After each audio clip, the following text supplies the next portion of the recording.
Sir अचानक इस महल को म्यूजियम बनाने का सरकार ने डिसीजन कैसे ले लिया? तुम देख रहे हो ना अबे, बिना सरकारी मदद के ये महल एकदम नष्ट होने लगा है।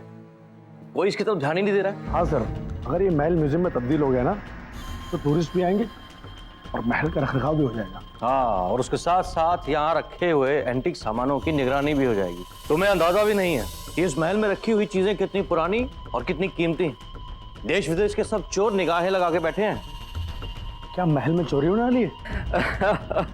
अरे अबे जी, मैं तो मजाक कर रहा था। भला मेरे होते हुए ऐसा हो सकता है क्या? मैं तो आपको फायदे गिनवा रहा था, महल के म्यूजियम बनने के फायदे। वैसे ये महल राजा विक्रमादित्य ने बनवाया था ना 16वीं शताब्दी में? हाँ सर, लेकिन तब से कई बार रिनोवेट हो चुका है। अब कई राजा आए, उन्होंने इसमें बदलाव करवाए कि राजा विक्रमादित्य की बात ही कुछ और थी। यहाँ की प्रजा उन्हें बहुत मानती थी, उन पर जान निछावर करती थी। अब सर लेकिन क्यों ना हो, राजा विक्रमादित्य थे ही ऐसे, अपनी प्रजा को अपने परिवार का हिस्सा मानते थे सर। अच्छा जी, वेरी इंटरेस्टिंग।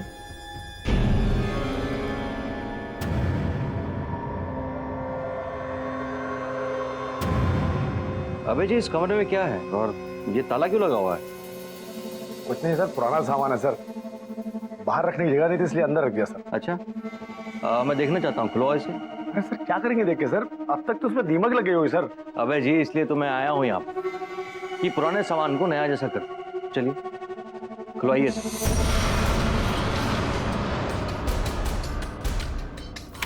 आइए सर। ओह माय गॉड, लगता है सालों से किसी ने इस रूम की सफाई नहीं करवाई। मैं कल सुबह ही कुछ वर्कर का इंतजाम करता हूँ ताकि इस कमरे की साफ सफाई हो सके। अब चले वापस? अरे अभी तो आए हैं, जरा सामान देख लेने दो। और ये सब क्या है, इतना सारा कीमती सामान जमीन पे बिखरा पड़ा है। अबे जी, ये हो क्या रहा है? सर मैं ठीक कर दूं सर, डोंट वरी सर। हाँ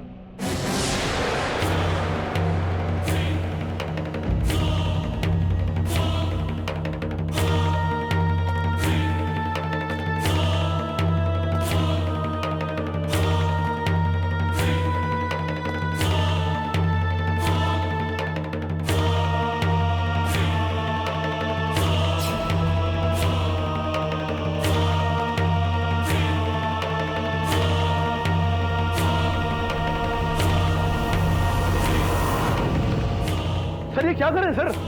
सर चलिए, चाय बन गई सर, ठंडी हो जाएगी सर। अबे जी, मुझे ठंडी चाय पीने में ही मजा आता है।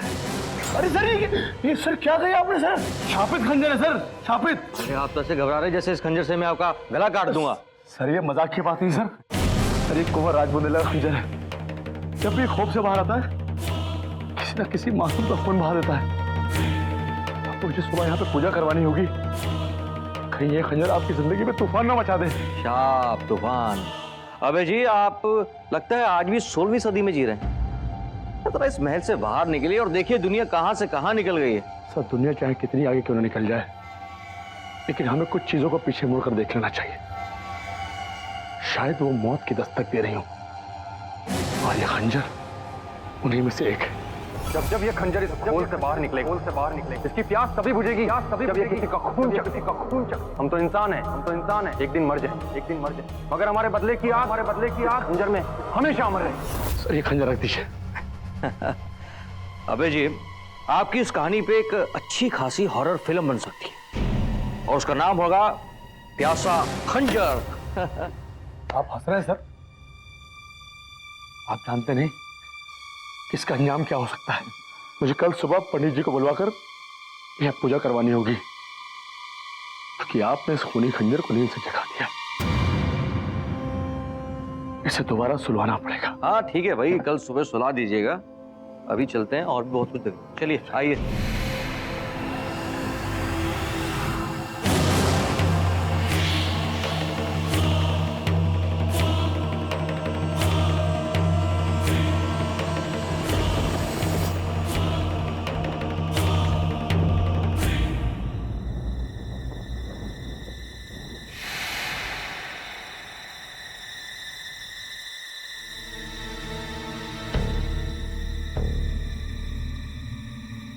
अंशुमान, खाना खा लो यार।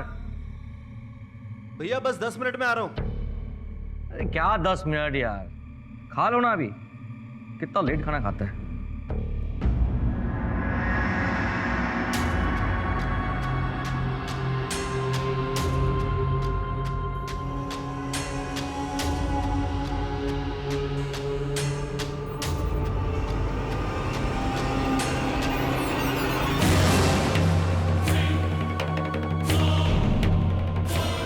अरे ये क्या, साकिब खंजर गायब।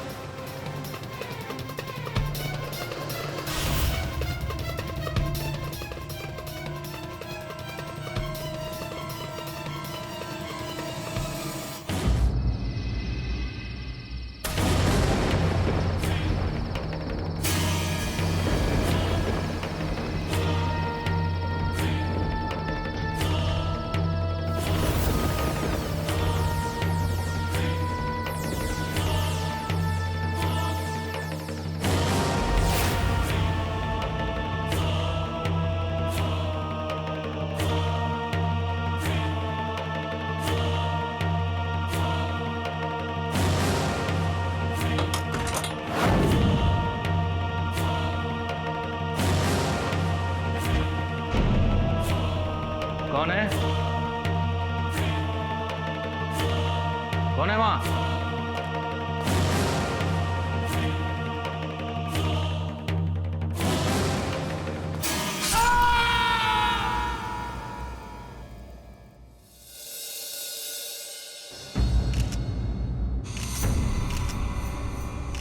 काफी गहरा घाव है, शायद खून किसी चाकू या फिर खंजर से किया गया लगता है। आप इनके छोटे भाई हैं? जी हाँ, मैं ही उनका छोटा भाई हूँ। मैंने ही आपको फोन किया है। मेरा नाम अंशुमन है। जब धर्मवीर सिंह जी ने आपके भाई का खून किया उस वक्त आप कहाँ थे? जी मैं ऊपर छत पे था। मैं अपने दोस्त से बात कर रहा था। फिर एकदम से भैया की चिल्लाने की आवाज सुनाई दी और फिर क्या? फिर मैं भागा, नीचे आया और देखा कि भैया यहाँ खून से लथपथ पड़े हैं और इनके अलावा यहाँ पर और कोई नहीं था।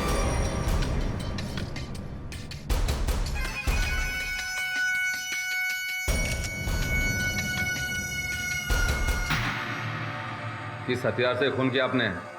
तलवार से या खंजर? सर पूरे घर की तलाशी ले ली, हर जगह, पर कहीं कोई हथियार नहीं मिला। धर्मवीर सिंह जी, आप होंगे राजघराने से, लेकिन इस वक्त आप केवल एक संदिग्ध हैं। बेहतर यही होगा कि हमारे सवालों का जवाब दें। हथियार कहाँ छुपाया आपने? तुम जब आए उस वक्त इनके हाथ में हथियार था? नहीं सर, इनके हाथ में हथियार नहीं था, लेकिन इनके हाथ खून से रंगे हुए थे सर। देखिए। घर से बाहर तो कोई निकला नहीं, तो हथियार इधर ही कहीं होगा। एक काम करो। जी सर। पूरे घर की फिर से तलाशी लो, कोना कोना छान मारो। धर्मवीर जी, कहीं आपके साथ कोई दूसरा आदमी तो नहीं था ना जुर्म के वक्त, जो हथियार लेकर रफू चक्कर हो गया? देखिए, अगर आपको लगता है कि हथियार नहीं मिलने से आप बच जाएंगे तो ये आपकी गलतफहमी है। इन्होंने तो मौन व्रत धारण कर लिया है। चलिए इतना ही बता दीजिए कि खून क्यों किया आपने?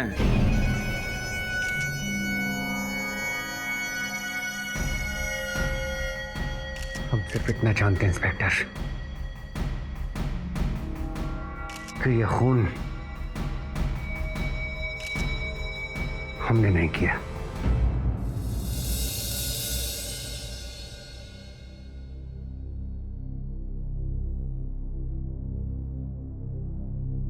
Good morning sir. Morning morning. Good morning boss. 6 बजे की फ्लाइट बहुत जल्दी हो जाएगी नहीं? साहब कहाँ जा रहे हैं? मैं नहीं, हम सब जा रहे हैं। किधर बॉस? वाह, गोवा। वाओ, क्या बात है, सॉलिड बॉस। मैंने सोचा अभी कोई केस भी नहीं है तो थोड़ा घूम आते हैं।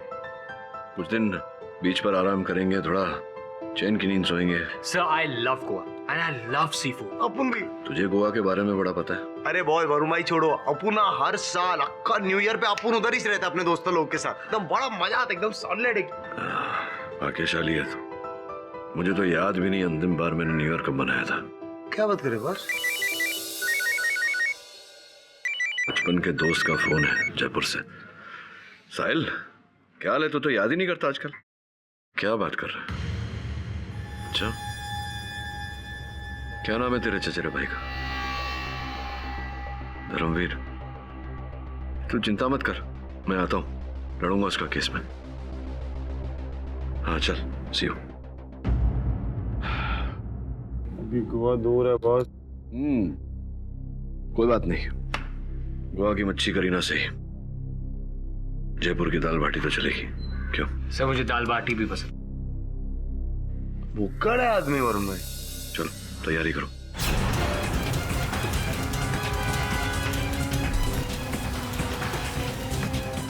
जी नहीं केडी साहब, ये खून मैंने नहीं किया है। मैं तो आयुष्मान जी के पास ये दरख्वास्त लेकर पहुंचा था कि हमारे बुजुर्गों के इस महल को आम लोगों की नुमाइश का अड्डा ना बनने दें। तो आप नहीं चाहते थे कि वहां म्यूजियम बने? हम क्या, हमारे खानदान में कोई भी राजा ये बात नहीं चाहेगा। ये बात सोचकर भी हमारे बुजुर्गों की रूह कांप जाती होगी कि उनकी बनाई हुई चीज पर, उनके बनाए हुए उन आलीशान महलों पर सरकार तिजारत करे, लोग वहां आए, एक नुमाइश का सा माहौल बना रहे। तो स्पष्ट है कि आयुष्मान ने आपके इस निवेदन को ठुकरा दिया होगा। मेरे लाख समझाने पर भी उनके कान पर जूं तक नहीं रेंगी। मैंने उन्हें यहां तक भी कहा कि ये महल हमारे जैसे राजाओं की कमाई का आखिरी जरिया है, लेकिन बात उनको तब भी समझ नहीं आई। इसी बात को लेकर आप दोनों के बीच में वाद विवाद हुआ होगा और फिर परिस्थिति हाथ से निकल गई होगी। केडी साहब, आप मेरा यकीन कीजिए, माहौल जरूर गरमाया था, लेकिन हम ये नहीं चाहते थे कि उनके साथ ऐसा हो। The court is called to order. Your Honor, case आईने जैसा साफ है। इसमें दो राय है ही नहीं कि आयुष्मान खन्ना का कत्ल धर्मवीर सिंह बुंदेला ने ही किया। योर ऑनर, कुछ ऐसा प्रतीत हो रहा है कि राठौर साहब इन्हें वकालत से अधिक आपकी कुर्सी में रुचि है, तभी तो केस के आरंभ होने से पहले ही निर्णय सुना रहे हैं। मिस्टर राजवीर, खूनी कौन है और कौन नहीं, ये फैसला आप मुझ पर छोड़ दें तो बेहतर होगा। Please call your first witness. Sorry honour, परसों ठंडी आइसक्रीम हो गई, इसलिए। आइसक्रीम तो ठंडी ही होती है, मतलब मेरे सामान्य ज्ञान के अनुसार। जरा गर्म कीजिए, सुनवाई को, अपने गवाह को बुलाएं। मैं आयुष्मान खन्ना के छोटे भाई अंशुमन खन्ना को कटघरे में बुलाने की इजाजत चाहूंगा। इजाजत है। अंशुमन जी, 14 तारीख की रात को आयुष्मान खन्ना का कत्ल मिस्टर धर्मवीर सिंह ने किया तो। I object your honour. Oh, I am sorry, I will rephrase.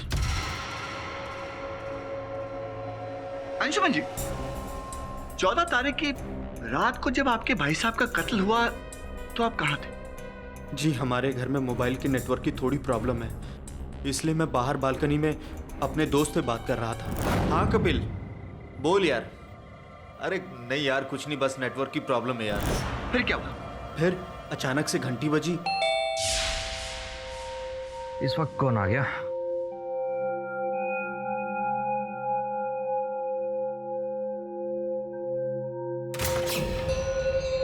जी कहिए।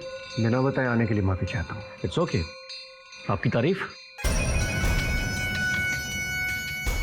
हम धर्मवीर सिंह बुंदेला है। आपकी सरकार जिस महल को म्यूजियम में तब्दील करके उसे जनता की नुमाइश का अड्डा बनाना चाहती है, हम उसके मालिक हैं। ओह, आइए आइए, अंदर आइए, प्लीज कम।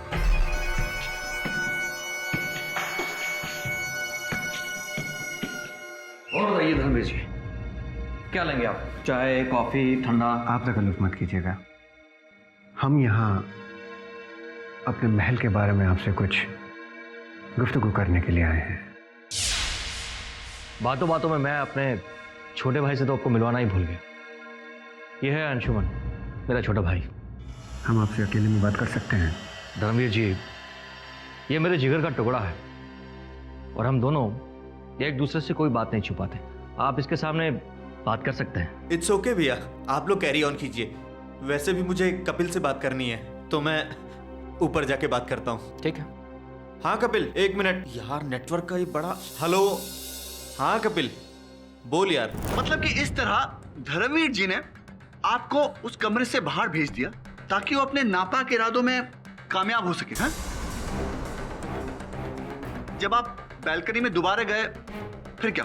मुझे भैया और धर्मवीर के झगड़े की आवाजें सुनाई दे रही थी। वो दोनों चिल्ला चिल्ला कर बातें कर रहे थे। फिर एकदम से अचानक मुझे चीखने की आवाज सुनाई दी। मैं तुझे बाद में फोन करता हूँ।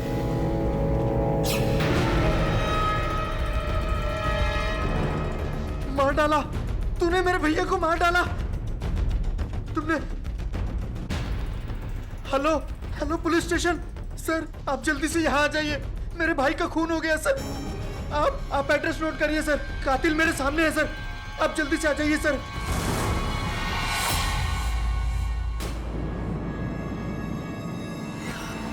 Point to be noted milord, जिस वक्त आयुष्मान खन्ना का कत्ल हुआ उस वक्त कमरे में सिर्फ और सिर्फ धर्मवीर सिंह बुंदेला ही थे। मैटर इज एब्सोल्युटली क्लियर कि कातिल मिस्टर बुंदेला ही है। अरे राठौर साहब रुकिए ना, मैं जानता हूं आपका स्वास्थ्य ठीक नहीं है, आप घर जाना चाहते हैं, लेकिन निर्णय से पहले मुझे भी तो जरा प्रश्नोत्तर करने का अवसर दीजिए, आपको आपत्ति ना हो तो। नो नो, अब बैठिए जरा। अंशुमन जी, आपने कहा कि आप छत पर खड़े हुए थे, बालकनी पर। जी। वहां से आपने अपने भाई साहब और धर्मवीर के बीच जो विवाद हो रहा था उसे सुना, तो ठीक से सुना आपने?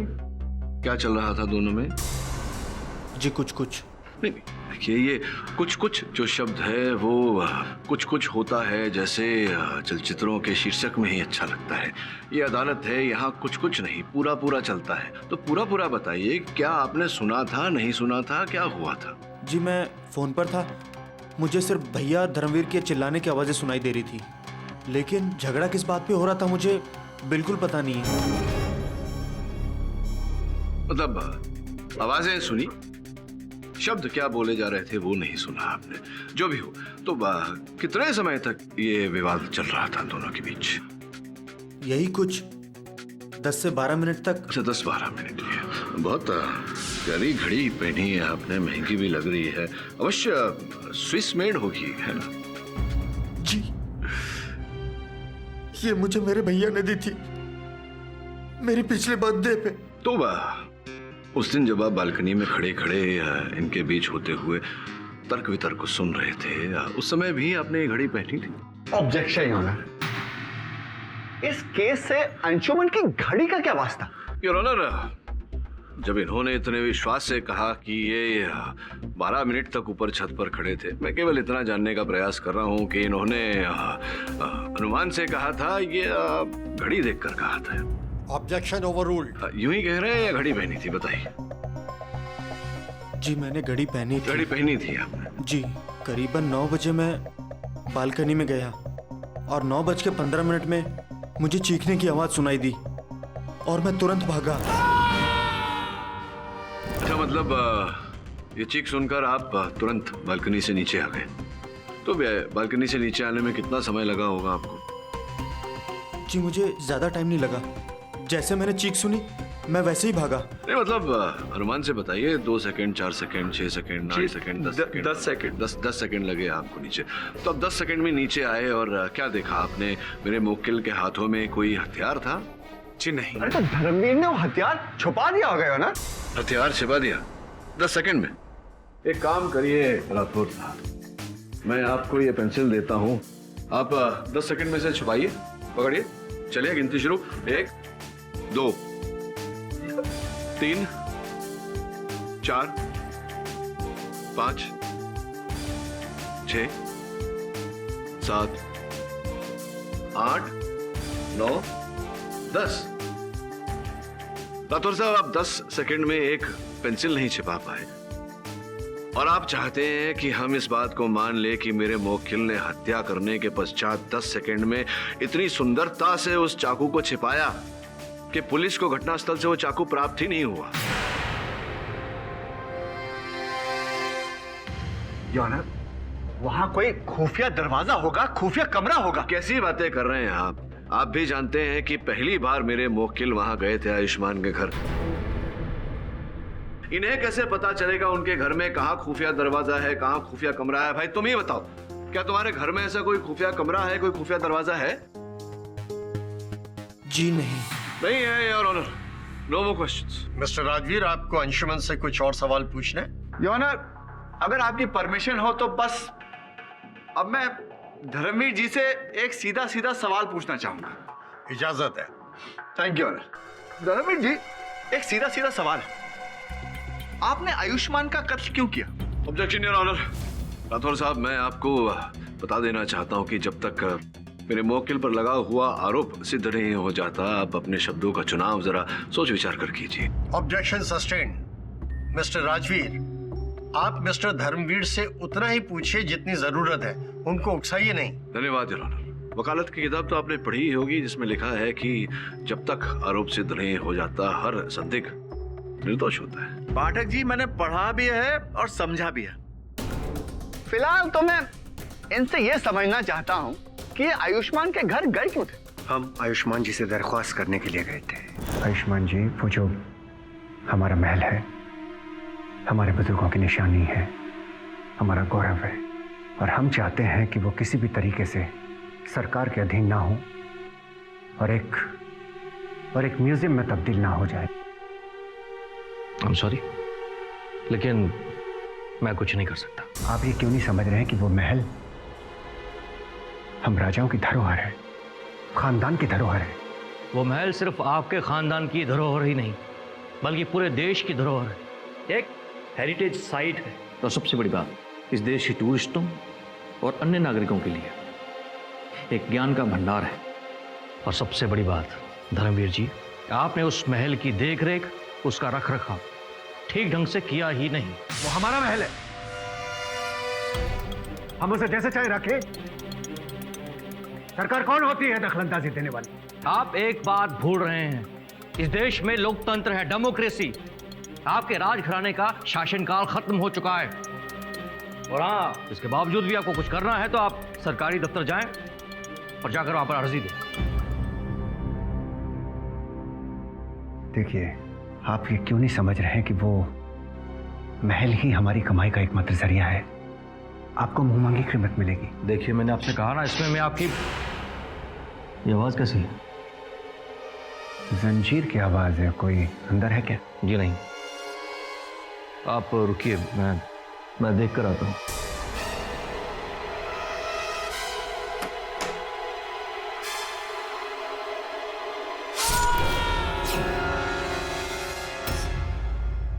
तो आप ये कहना चाहते हैं कि उस घर में आप तीनों के अलावा एक चौथा व्यक्ति भी था, जो कि कमरे में अंदर छुपा हुआ था? हाँ।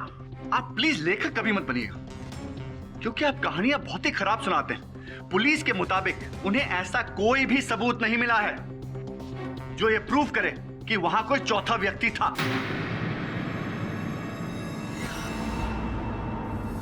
और फिर आयुष्मान ने भी कहा कि वहां वो अकेला था और एक ही दरवाजा था। तो आप किस बना पर कह सकते हैं कि खूनी कोई और था? योर ऑनर, उस समय अंशुमान घर पर ही था। हो सकता है कि ये कत्ल इसी ने किया हो। ये क्या बकवास कर रहे हैं आप? वो मेरा भाई ही नहीं, मेरे लिए भगवान था, और आज मैं जो कुछ भी हूँ सिर्फ उसी की वजह से हूँ। Order, order. मिस्टर अंशुमन, आपको बोलने का मौका दिया जाएगा। बैठ जाइए। बुंदेला साहब, आपने खुद कहा कि अंशुमन बालकनी में था, तो एक ही वक्त एक आदमी दो जगह कैसे हो सकता है? प्रोसिक्यूटर साहब, मगर ये भी अगर मगर कुछ नहीं। योर ऑनर, मेरे पास ऐसे सबूत हैं।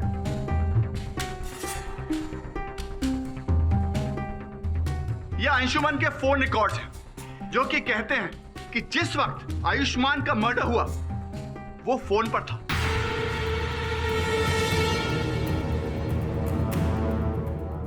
मैंने आज तक ऐसा कभी कोई केस नहीं देखा कि एक आदमी फोन पर हो और मर्डर कर रहा हो। ये मल्टीटास्किंग तो मुझे इम्पॉसिबल लगती है। योर ऑनर, सिंपल केस है। आयुष्मान ने इनकी बात नहीं मानी, इसलिए इन्होंने आयुष्मान का कत्ल कर दिया। और हथियार कहां गया? पाठक जी, हथियार हथियार कहकर और उसकी आड़ लेकर आप एक खूनी को बचा नहीं सकते। योर ऑनर, जैसा कि मेरे वकील ने कहा, संभावना है कि वहां कोई चौथा व्यक्ति रहा हो और हत्या करने के पश्चात वो हथियार को अपने साथ ले गया हो। अगर कोई चौथा आदमी होता तो उंगलियों के निशान नहीं मिलते पुलिस को क्या? हाँ, तो हत्या करते समय दस्ताने भी तो पहने जा सकते हैं। योर ऑनर, पाठक साहब सिर्फ अंदाजा लगा रहे हैं, इनके पास कोई फैक्ट्स नहीं है। लेकिन मेरे पास फैक्ट्स हैं यह साबित करने के लिए कि आयुष्मान खन्ना के मर्डर के लिए एक ही आदमी के पास मोटिव था, और वो आदमी है मिस्टर बुंदेला। अपना महल बचाने के लिए इन्होंने हाथ पैर मारे, हाई कोर्ट तक गए, और यही बात साबित करने के लिए मैं चीफ आर्कियोलॉजिस्ट डॉक्टर व्यास को बुलवाना चाहूंगा। इजाजत है। शेखर जी, आप मिस्टर धर्मवीर को कब से जानते हैं? यही कोई पिछले 2 साल से, जब मैं अपने आर्कियोलॉजी डिपार्टमेंट की तरफ से इनके महल में कुछ रिसर्च के लिए गया था। जब मैं खुदाई कर रहा था, उस खुदाई के दौरान एक पुराना मंदिर मिला। तो आपका रिश्ता उनसे हलो हाय वाला है या कुछ दोस्ती खास है? देखिए, आप वक्त गुजरते गुजरते हम दोनों में अच्छी खासी दोस्ती हो गई थी। अच्छी खासी दोस्ती मतलब आपने एक दूसरे के सुख दुख भी बांटे होंगे? हाँ जी, बिल्कुल जाहिर सी बात है। तो कभी ऐसा हुआ है कि बुंदेला साहब ने अपने दुखों के बारे में आपसे कुछ कहा हो? जी, एक ही बात थी जो इनके दिल में कांटा बरकर चुभ रही थी, और वो ये थी कि इनके महल का म्यूजियम में तब्दील होना। तो आखिरी बार इस टॉपिक पर आपकी बात उनसे कब हुई थी? पिछले हफ्ते इन्होंने फोन किया था मुझे। शेखर जी, मैं आपसे फिर दरख्वास्त कर रहा हूँ कि हमारे इस महल को आप म्यूजियम में तब्दील होने से बचाइए। हम अपने बुजुर्गों को ऊपर जाकर मुंह कैसे दिखाएंगे? देखिए, आप बात समझने की कोशिश कीजिए। मैं इस मामले में आपकी कोई मदद नहीं कर सकता। शेखर जी, ये महल तो हम बचा ही लेंगे, चाहे इसके लिए हमें साम दाम दंड भेद में से कोई भी नीति क्यों ना अपनानी पड़े, हम अपनाएंगे। मैं आपका दर्द समझ सकता हूँ, लेकिन क्या? पैसे चाहिए?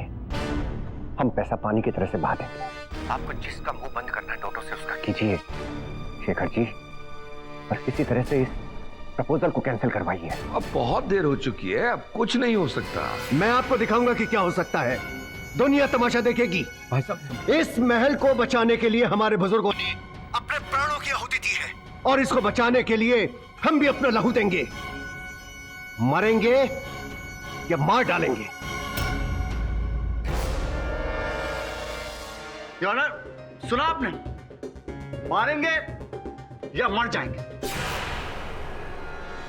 यही सोच है इस आदमी की, और इसने यही किया। आयुष्मान खन्ना को मार डाला। क्या रोनर, हम मानते हैं कि हमने ऐसा कहा था। गुस्से में इंसान कुछ भी बोल देता है, लेकिन इसका मतलब ये नहीं है कि वो उस पर अमल भी करे।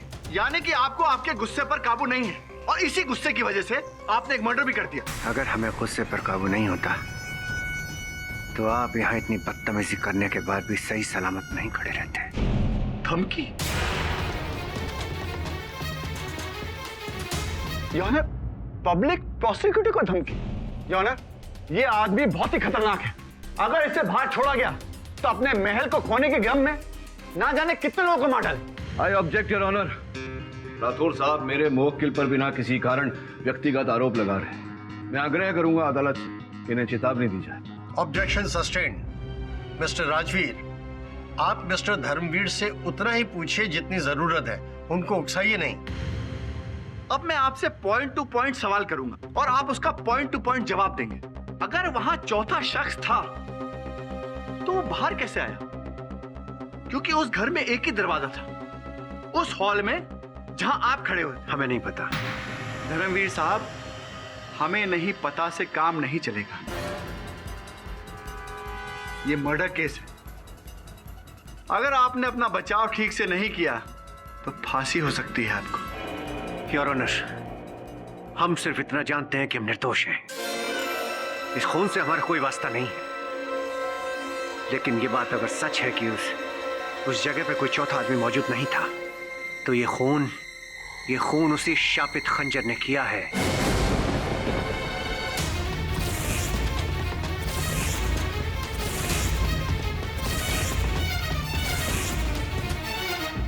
जो न जाने कितने सालों से अनगिनत लोगों की जान ले रहा है।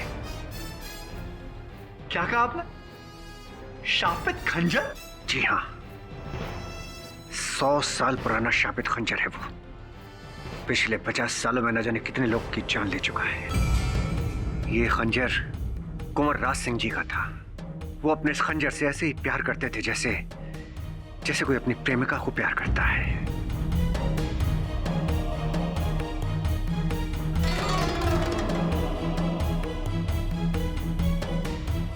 दिन रात उसी खंजर को देखते रहते थे।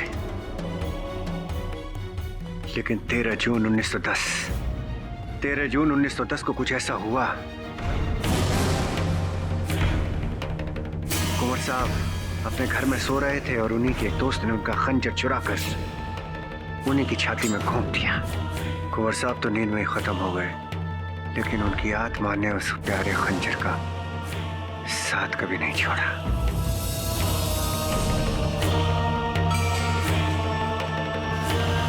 आज भी कुंवर साहब की आत्मा उस खंजर से जुड़ी है।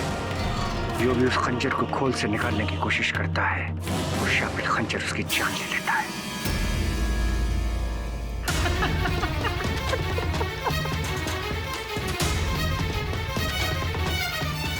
यार, दिस इज वेरी फनी। बचाव के लिए इनके पास और कोई स्टोरी नहीं बची तो भूत प्रेत की कहानी सुनाने लगे। ये कहानी नहीं, हकीकत है प्रोसिक्यूटर साहब। अगर आपको हमारी बात पे यकीन नहीं है तो आप ये बात अभय से पूछ सकते हैं। अभी अभय कौन है? अभय हमारे महल का केयरटेकर है। लगता तो नहीं कि आपके महल की कोई केयर कर रहा है, नहीं तो वो म्यूजियम में कन्वर्ट नहीं होता। योर ऑनर, मैं मिस्टर अभय को कटघरे में बुलवाना चाहूंगा। इजाजत है। तो मिस्टर अभय, कहीं आप भी हमें मिस्टर धर्मवीर वाली डरावनी कहानियां तो नहीं सुनाएंगे? जज साहब, ये कहानी नहीं सच है। जो भी आदमी उस खंजर को खोल से निकालता है उसकी मौत निश्चित है। और ये गलती आयुष्मान जी ने भी की थी। अरे सर, ये सर क्या कहा आपने सर? शापित खंजर है सर, शापित। अरे आप तो ऐसे घबरा रहे जैसे इस खंजर से मैं आपका गला काट दूंगा। सर ये मजाक की बात नहीं सर। मैं तो उन्हें श्राप से मुक्त करवाने के लिए अगले दिन सुबह हवन कराने वाला था कि उसी रात उनकी मौत हो गई। तो इसका मतलब अगर आपने सुबह उनका हवन करा लिया होता, पूजा करा ली होती, तो आयुष्मान की मौत नहीं होती। जी नहीं। Your honour, I am shocked कि आज के जमाने में इतना अंधविश्वास। वकील साहब, ये अंधविश्वास नहीं, इसका सबूत है मेरे पास। अच्छा, कैसा सबूत? दरअसल वकील साहब, कुछ साल पहले हमारे महल में एक लड़की पंजाब से आई थी। मेघना नाम था उसका। वो भी उस खंजर से वैसे ही आकर्षित हुई थी जैसे आयुष्मान हुए थे।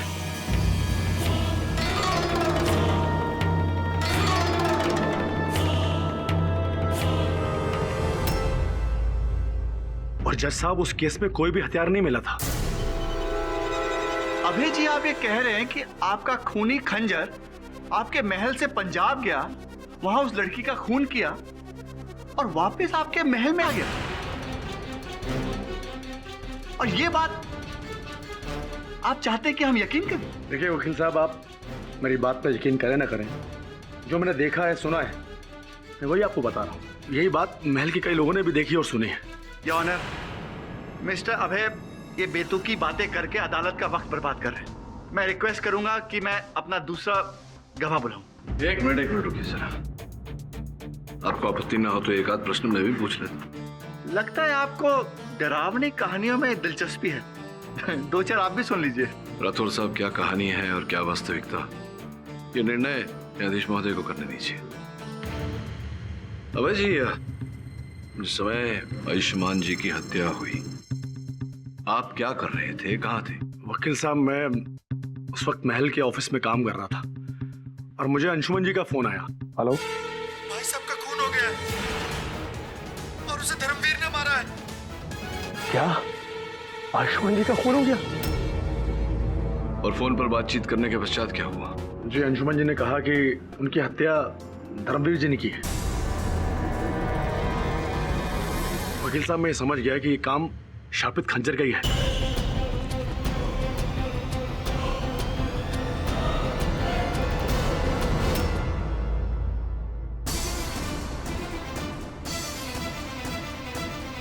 अगले दिन मैं स्टोर रूम पे ये देखने के लिए गया कि खंजर वहां पर है कि नहीं।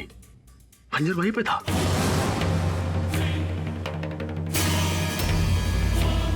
मिस्टर अभय, उस खंजर पर आपको आयुष्मान के खून के धब्बे मिले कि नहीं मिले? जी, निशान बिल्कुल नहीं थे।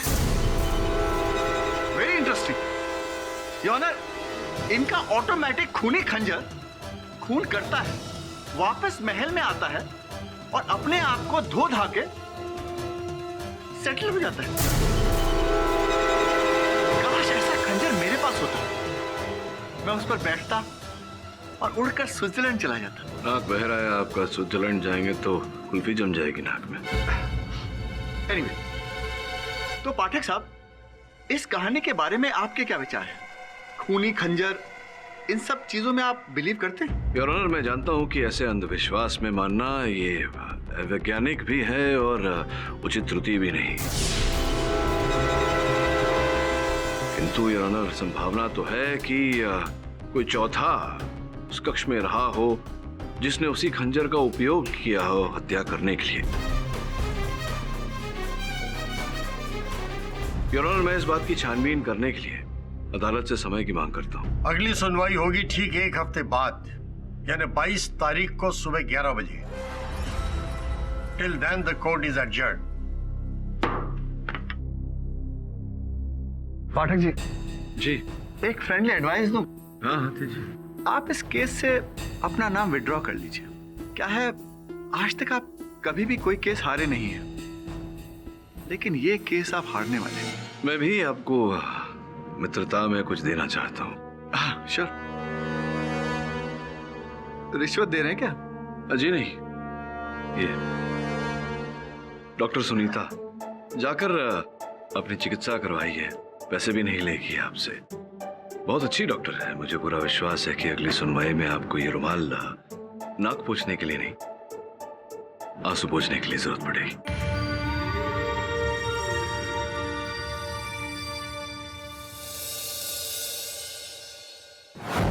कम इन। डॉक्टर वशिष्ठ। अरे आओ आओ केडी, क्या बात है? क्या हाल है? काफी फिट लग रहे हो।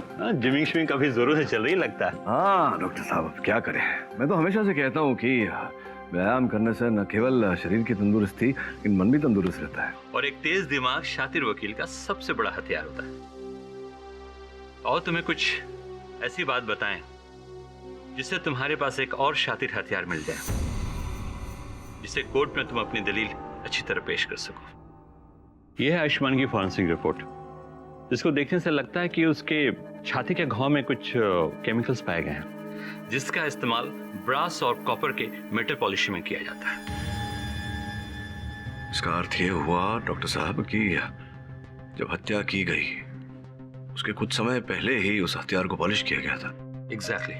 और कोई विशेष जानकारी उस हथियार के बारे में? देखो केडी, आयुष्मान की छाती का घाव का जो मैंने माप लिया, उसके बाद जो इस तरह का हथियार इस्तेमाल किया गया होगा, एक ऐसा खंजर जो लगभग 10 इंच लंबी और 2.5 इंच चौड़ी होगी। ऐसी लंबाई 10 इंच, चौड़ाई 2.5 इंच। डॉक्टर साहब, देखना ये है कि आपका ये जो वर्णन है ये उस शाही खंजर पर सही बैठता है या नहीं। सर, मगर हम ये करेंगे कैसे? उचित प्रश्न। ये उस महल का नक्शा है, बड़ी चतुराई से इसमें प्रवेश करना है और उस शाही खंजर का पता लगाना है।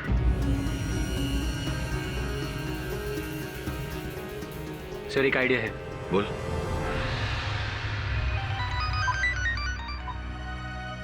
हेलो। बेड़ू? कौन बेड़ू? भाई साहब, आपने गलत नंबर डाल दिया है। अरे तू बिडू रे, अपुन ने एकदम सही नंबर मिलाया है। अपुन म्यूजियम के डायरेक्टरेट से बोल रहे हैं। पक्या, कैसा रे? पक्या? ये कैसा नाम है? तेरे को अपुन का नाम पसंद नहीं आया?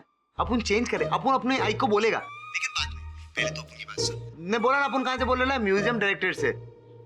ये म्यूजियम डायरेक्टर में डबोरे लोग कब से काम करने लगे? खैर, बोलिए। अब सुन, अपुन अपने बच्चे को तेरे पास भेज रहा है, रोकी। वो जर्नलिस्ट है, वो जो तेरे से सवाल पूछे उसका सीधा सीधा जवाब देने का, जो करने को बोले वो करने का। ठीक है। चल चल चल, अब अपुन रखता है। नमस्ते तल। तल, मेरा नाम लॉकी है। मुझे पकिया ने आपके बारे में बताया था। किस अखबार के लिए लिखते हैं आप? तल, मैं अखबार के लिए नहीं लिखता, मैं मैगजीन के लिए लिखता हूँ। आप एक काम कीजिएगा, आप उसका अगला एडिशन मुझे भेज दीजिएगा। मैं जरूर पढ़ना चाहूंगा जिसमें आप इस महल के बारे में लिख रहे हैं। जरूर सर, जरूर। तब मैं वो कॉपी आपको पर्सनली कोरियर करूंगा, ठीक है? तब मैंने आपके इस महल के शापित खंजर के बारे में बहुत सुना है सर। मुझे उसका एक फोटो खींचना है सर। तब हमारे लीडर्स के लिए। नहीं, आप यहाँ किसी की भी फोटो ले लीजिए, लेकिन मैं उस शापित खंजर की फोटो नहीं लेने दूंगा। सर मेरे करियर का सवाल है सर। मेरे एडिटर ने बोला कि अगर मैं शापित खंजर का फोटो खींच कर लाऊंगा तो मेरा प्रमोशन कर देगा। प्लीज सर मान जाइए ना सर, प्लीज एक अच्छा बार। ठीक है, लेकिन मेरी एक शर्त है। कौन सी शर्त? आप उस खंजर को छुएंगे नहीं। तो मैं उस खंजर को हाथ क्यों लगाऊंगा? मुझे तो उसकी फोटो खींचनी है, उसके साथ खेलना थोड़ी है। और दूसरी शर्त, उस खंजर को आप खोप से बाहर नहीं निकालेंगे। नहीं सर, मैं उस खंजर को खोप से बाहर नहीं निकालूंगा। मैं जानता हूँ अगर वो खंजर बाहर निकला तो किसी ना किसी का खून बहना तय है। ये तुम्हें कैसे पता?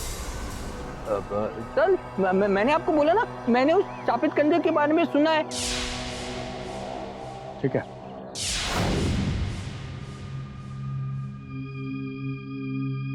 लो फोटो खींच लो। हाँ? शापित खंजर? तो थैंक यू वेरी मच। तो मैं 1 मिनट में उसकी फोटो खींच लेता तो। Thank you so much. तो बस तो कैमरा में लेंस लगाने में तो 2 मिनट लगेगा। तो मैं पहली बार शापित खंजर को देख रहा हूँ। सर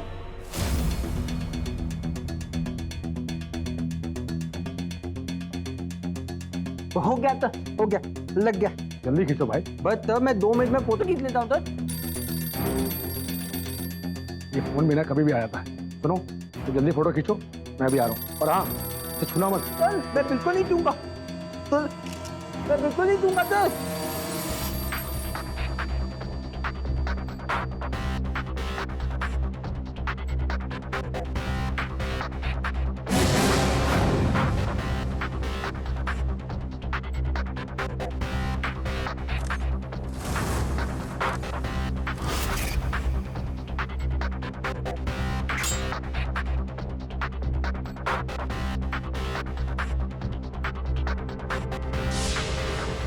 मैंने कौन फोन करता है? रॉन्ग नंबर डायल करता है। सर लॉन्ग नंबर था सर। मेरे को भी बहुत सारे लॉन्ग नंबर आते, खासतौर पे लड़कियों की। फोटो खींच ली? फोटोग्राफ खींच ली। तो thank you very much sir, thank you very much. तो भाई आर्टिकल सक्सेस किया बुलाने तक लेके जाए। Thank you sir, thank you sir, thank you very much.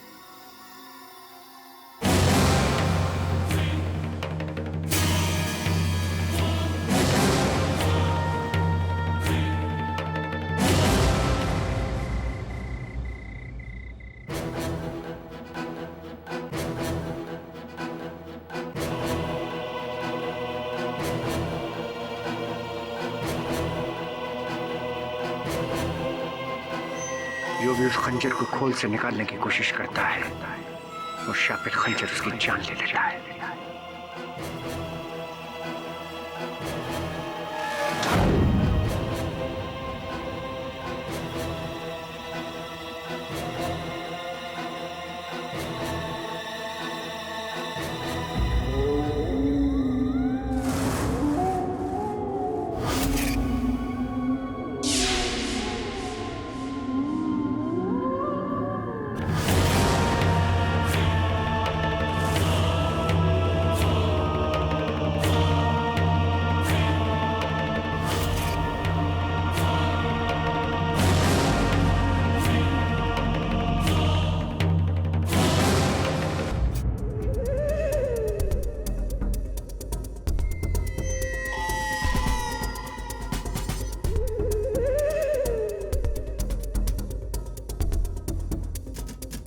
जो भी उस खंजर को खोल से निकालने की कोशिश करता है, वो शापित खंजर उसकी जान ले लेता है।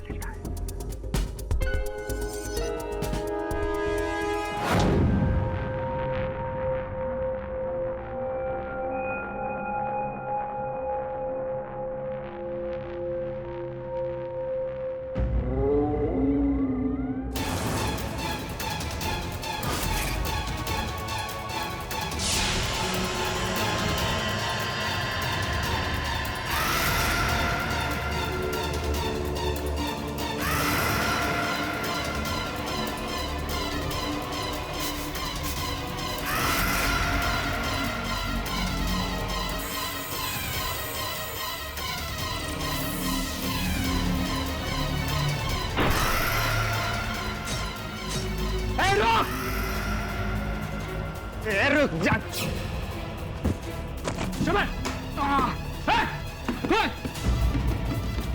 और भाई कौन था वो आदमी? नहीं देख सका। लग गया अपन के वरुण भाई।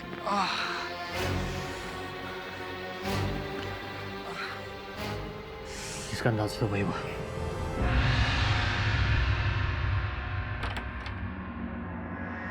सर क्या आप मुझे सुन सकते हैं?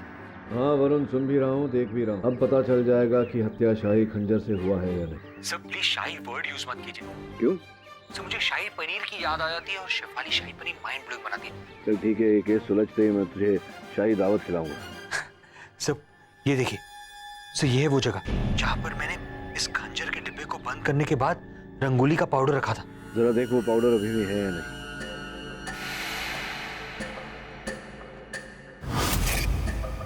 हाँ सर अभी है।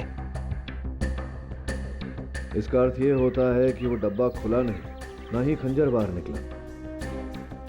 सर इसका मतलब ये हुआ कि खून शाही खंजर से नहीं, किसी और खंजर से हुआ है। हाँ इस समय लगता तो ऐसा ही है, लेकिन हमें चांस नहीं लेना चाहिए। ये भी संभव है कि हत्यारे ने खंजर निकाला और बाद में अंदर रखने के बाद फिर रंगोली वैसे ही लगा दी। लेकिन सर इस बात को हम कंफर्म कैसे करेंगे? एक ही तरीका है वो, फोरेंसिक डॉक्टर की रिपोर्ट।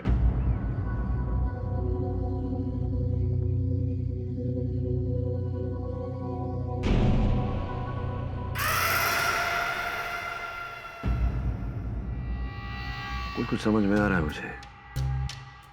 ये हत्याएं बहुत ही सोची विचारी षड्यंत्र के तहत की गई। सर आपको पता चला कि खून शाही खंजर से हो रहे हैं या फिर किसी और से? तूने वो पिक्चर देखी सीता और गीता? ऑफ कोर्स सर, देखिए। और वो दूसरी वाली राम और श्याम? नहीं सर, राम और श्याम नहीं थी। आपू ने देखी बॉस? सॉलिड पिक्चर एकदम। चालबाज देखी तूने? चालबाज सर मैंने देखी। देखी? बॉस केस को साइड में रख के आपके क्या फिल्मों की बातें कर रहे हो बॉस? बात तो सुन, इन तीनों फिल्मों में एक बात विशेष क्या है बताओ? Sir double role. राइट, जुड़वा वाला खेल। बॉस इस केस में डबल रोल किसका है? शाही खंजर का। समझ लो कि जिस हथियार से हत्या की गई है वही शाही खंजर का प्रतिबिंब है। वही लंबाई, वही चौड़ाई।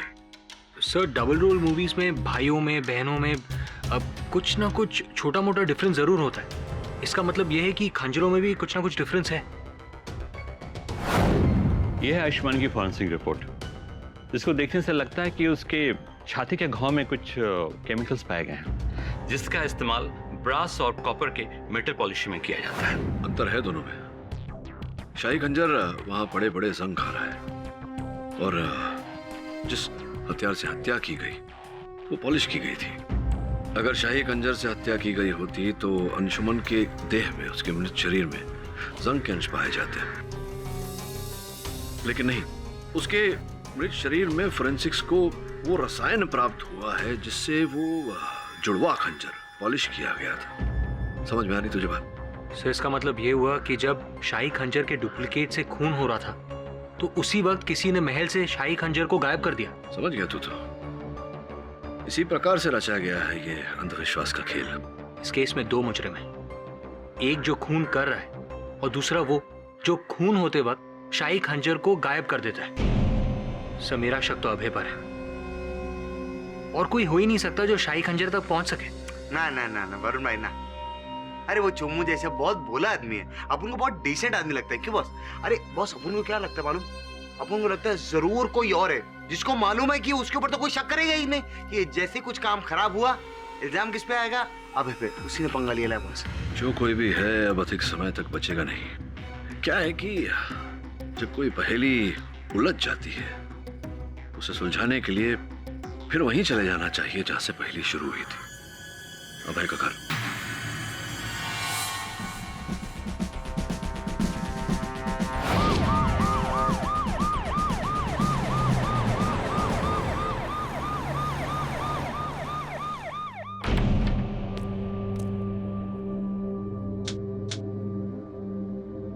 भले ही पिछली बार हमें यहाँ कोई सुराग ना मिला हो, मगर इस बार हम पूरी तैयारी के साथ आए। अब वो कातिल बच नहीं पाएगा। आई होप सो इंस्पेक्टर साहब, लेकिन इस बार आप ऐसा क्या करने वाले हैं जो आपने पिछली बार नहीं किया? प्रदीप, ये क्या है? ल्यूमिनॉल। इसका इस्तेमाल हम लोग अपने इन्वेस्टिगेशन में करते हैं, ये देखने के लिए कि क्राइम स्पॉट पे कहीं खून के दाग धब्बे वगैरह साफ तो नहीं किए खूनी ने। हाँ, इसके बारे में मैंने एक केस में पढ़ा था। डिटेक्टिव ने इसी स्प्रे का इस्तेमाल करके खूनी को पकड़ा था। अब इस कमरे में जितने भी मेटल के सामान हैं, हम उसे अलग करेंगे, फिर उस पर ये स्प्रे छिड़का जाएगा। मेटल का रंग अगर हरा हो जाता है तो समझ लीजिए कि उस पर खून लगा हुआ था। गुरविंदर सिंह सर, सारा सामान इकट्ठा करो।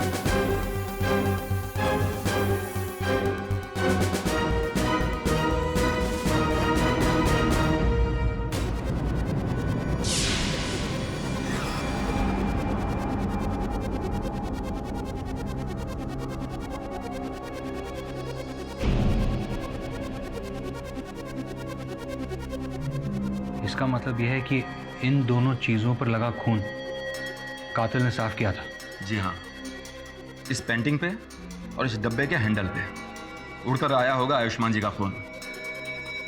आई होप कि आप लोगों को इस केस में कुछ तो मदद मिलेगी। I hope so. लेकिन मुझे एक बात समझ में नहीं आ रही है कि कातिल को इतने कम टाइम में इतना सब करने का वक्त कैसे मिला। उसने हथियार गायब किया, खून के छींटे साफ किए और आप लोगों के आने से पहले यहां से फरार भी हो गया। How is it possible? कहीं धर्मवीर जी का दावा सही तो नहीं है? हो सकता है आयुष्मान जी के भाई अंशुमन ने ही। योर ऑनर, उस समय अंशुमान घर पर ही था। हो सकता है कि ये कत्ल इसी ने किया हो। ये क्या बकवास कर रहे हैं आप? देखिए सर, मैं पहले से ही बहुत परेशान हूं। मैं अपने भाई के खून के सदमे से निकल नहीं पाया हूं और आप मुझे और परेशान कर रहे हैं। देखिए, आपको दुख देने की मंशा नहीं थी मेरी। मैं केवल आपके भाई के हत्यारे को पकड़वाना चाहता हूं, उसे दंड दिलवाना चाहता हूं। अगर आपके मन को ठेस पहुंची हुई मेरी बातों से तो क्षमा चाहता हूं। मैं चलता हूं। चलो sir, I am sorry sir, मैं भावनाओं में कुछ ज्यादा ही बह गया था। कोई बात नहीं, किसी अपने को इस प्रकार से खो देने का दर्द मैं समझता हूं।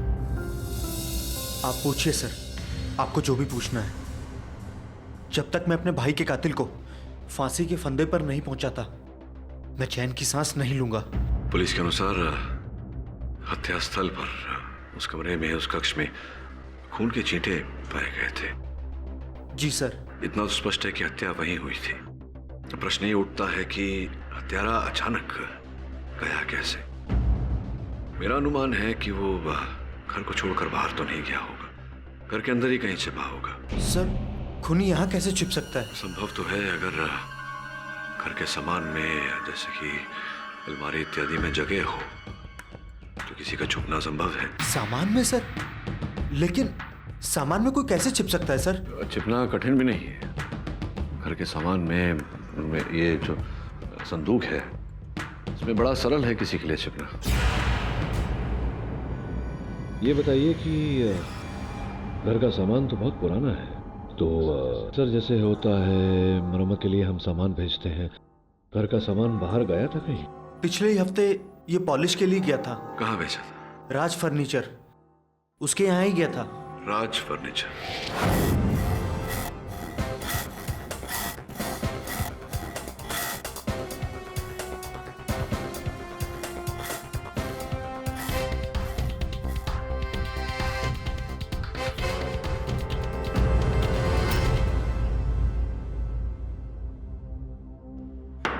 The court is called to order.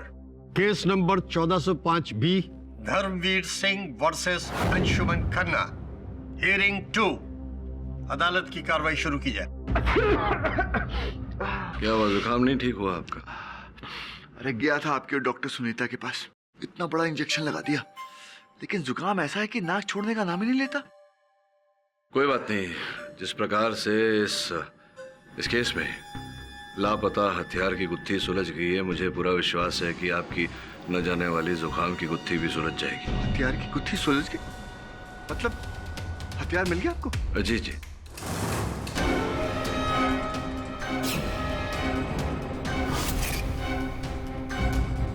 तो दिखाइए, कहाँ है? योर ऑनर, आपकी अनुमति हो तो। इजाजत है।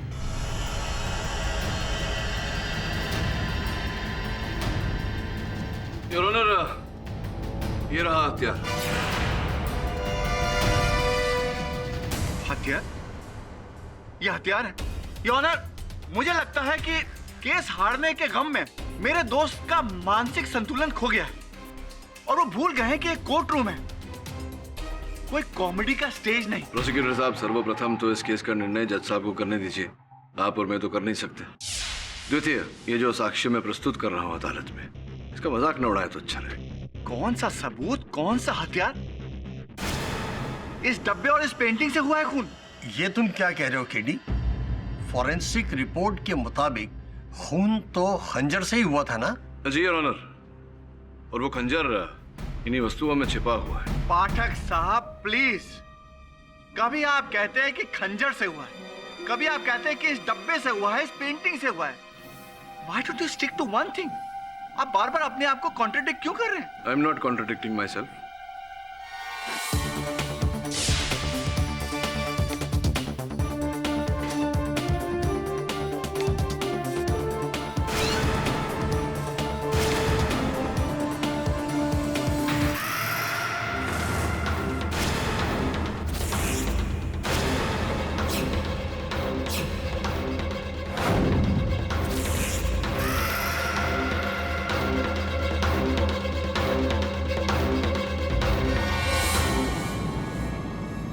योर ऑनर, इसी प्रकार से हत्यारे ने उस कक्ष में पड़े हुए इन वस्तुओं से इस खंजर का इजाद किया। हत्या करने के बाद इसे 4 टुकड़ों में अलग करके वहीं पर पड़ी हुई चीजों में छिपा दिया।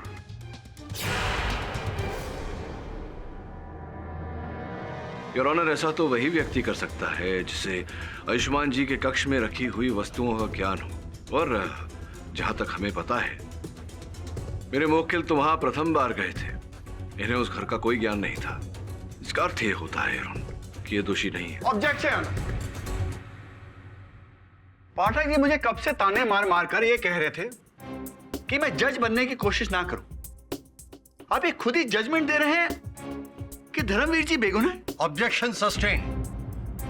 मिस्टर पाठक, मान लिया कि खूनी ने हथियार इसी ढंग से छुपाया था जिस तरह से आप बता रहे हैं, पर इसके बावजूद अहम सवाल अभी भी वहीं का वहीं खड़ा है। घर में उस वक्त मिस्टर धर्मवीर सिंह बुंदेला के अलावा था ही कौन?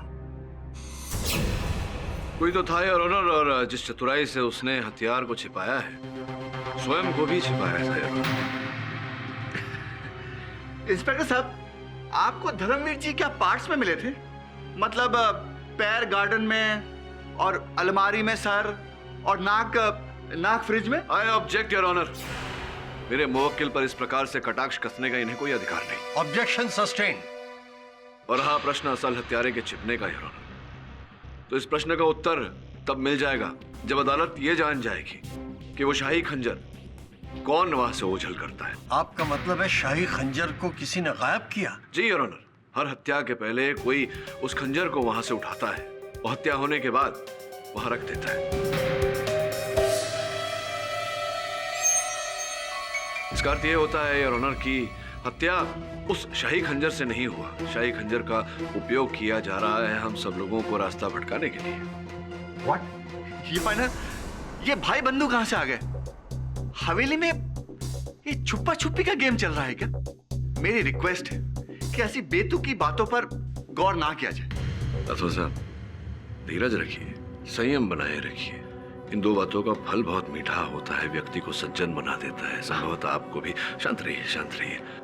योर ऑनर, मैं निवेदन करता हूं आपसे कि आदेश दें कि शाही खंजर को अदालत में मंगवाया जाए। अभी तो आपने कहा कि खून शाही खंजर से नहीं हुआ, तो फिर शाही खंजर को यहाँ बुलवाने का क्या तुक? ये भी तो कहा मैंने राठौर साहब के उस शाही खंजर का उपयोग किया गया है हमारा रास्ता भटकाने के लिए। अब योर ऑनर, शाही खंजर यहाँ आएगा, किस प्रकार से उसका उपयोग किया गया है ये तो वही बताएगा। ठीक है, उस खंजर को तुरंत अदालत में मंगवाने का इंतजाम किया जाए। नहीं जज साहब, ऐसी गलती मत कीजिएगा। आयुष्मान जी की तो मौत हो चुकी है। अगर इस खंजर को नींद से जगाया गया तो अनर्थ हो जाएगा। ये आपकी भी जान ले सकता है। Order, order. मिस्टर अभय, आप इस समय कोर्ट में बैठे हैं। Mind your words. अदालत में इस तरह के अंधविश्वासों के लिए कोई जगह नहीं है। जब तक खंजर अदालत में आता है तब तक अदालत लंच ब्रेक के लिए स्थगित की जाती है। दोबारा 3 बजे हम यहां पुनः एकत्रित होंगे। गौतम जी, कुछ मीठा है? मीठा? Chocolate, toffee? नहीं, कुछ नहीं। राठौर साहब, ये लीजिए, मेरी favourite chocolate. No no thanks. अरे ले लीजिए, लड़ाई तो केवल अदालत तक ही सीमित है तो आप मेरे मित्र। थैंक।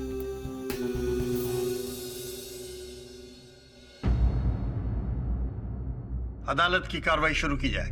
योर ऑनर, मैं शाही खंजर अदालत में मंगवाने की अनुमति चाहता हूँ। अनुमति है।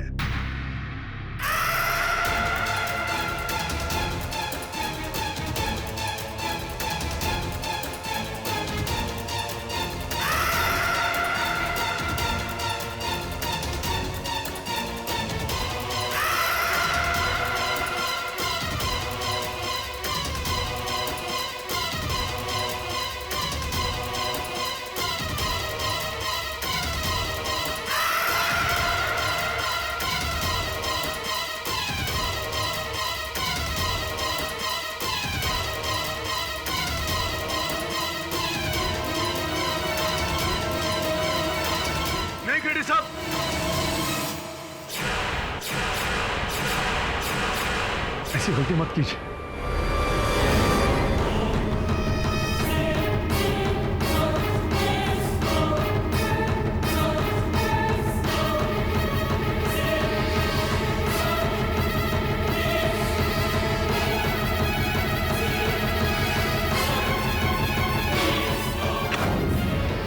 अब बताइए, मेरे जीवन में शेष कितना समय बचा है?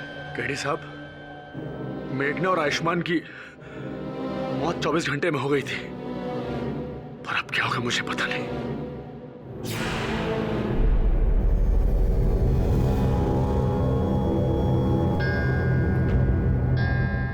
The time is up. The court is adjourned for the day.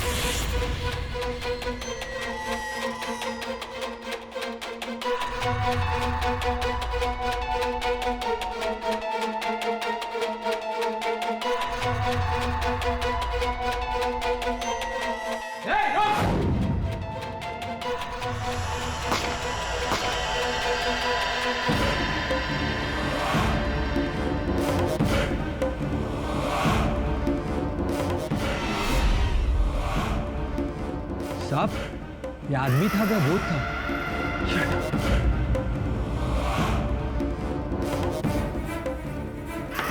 The court is called to order. Your honour, 24 घंटे बीत चुके हैं और सौभाग्य से मैं अभी स्वस्थ हूँ, किंतु इन 24 घंटों में किसी ने उस खंजर को चुराने का प्रयास किया था। मिस्टर पाठक, आप साबित क्या करना चाहते? यही कि किसी ने उस खंजर को चुराने का प्रयास किया था। कारण तो रहा होगा। आपकी आज्ञा हो योर ऑनर, तुम्हें राज फर्नीचर वाले राज को बुलाऊं। अनुमति है। राज साहब, आयुष्मान जी की हत्या से कुछ दिन पूर्व ये जो है अभय जी, ये आए थे आपकी दुकान पर। हाँ, आए थे सर।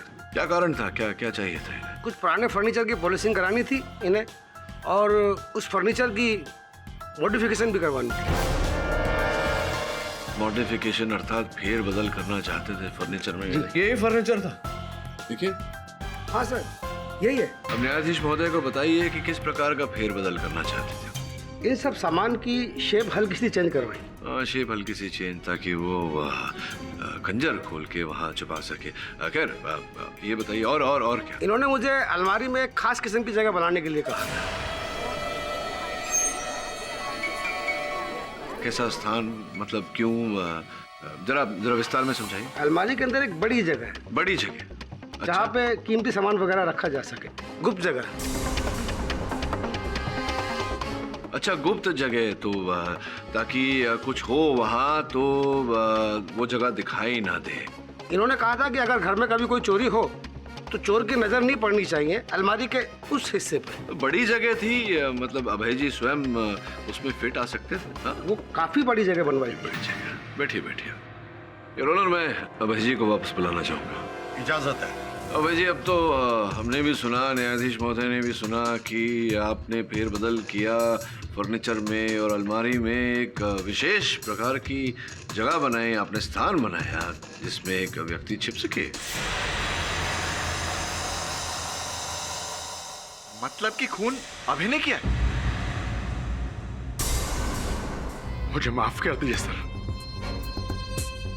मैं मानता हूं कि मैंने गुनाह किया है, लेकिन मैंने खून नहीं किया। फिर उनके फर्नीचर के साथ फेर बदल करने का कारण? जी, उस दिन भाई अभय, हम आपके शहर में नए आए, यहाँ पर अच्छा रेस्टोरेंट कहाँ है, सिनेमा हॉल कहाँ है, हमें कुछ पता ही नहीं। अरे सर, आप फिक्र क्यों करते हैं? आप इस गुलाबी नगरी के रंग में ऐसे समा जाएंगे ना सर कि आपको पता नहीं चलेगा। I hope so.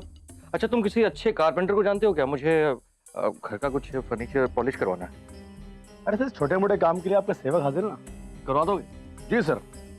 लाओ नंबर दो, उसका भी बात कर लेते हैं उससे। अरे सर, ये काम आप मुझ पे छोड़ देना sir. Thank you so much. अरे सर, थैंक यू क्या बात है। वैसे पॉलिशिंग कब करवानी है आप? कल तो मैं दिल्ली जा रहा हूँ, आने के बाद नेक्स्ट वीक। ठीक है सर, लेकिन आप एक काम कीजिए, घर की चाबी आप मुझे दे दीजिए। जब आप दिल्ली से आएंगे ना सर, तो आपका फर्नीचर एकदम चमाचम मिलेगा आपको। ये बात भी ठीक है, तो कल जाने से पहले मैं तुम्हें चाबी दे दूंगा। ठीक है sir. See you tomorrow. Yes. Sharma नहीं चाहिए आपको। उस व्यक्ति ने आप पर विश्वास किया और आपने उनके विश्वास के साथ घात किया। पहले तो ये फर्नीचर में फेरबदल किया ताकि आप उसमें वो खंजर छिपा सके, और फिर अलमारी में जगह बनाई ताकि छिपकर उनके कक्ष में प्रवेश कर सके, और फिर उनकी हत्या की। ये आवाज कैसी? जंजीर की आवाज है। कोई अंदर है क्या? जी नहीं, मैं देख कर आता हूँ।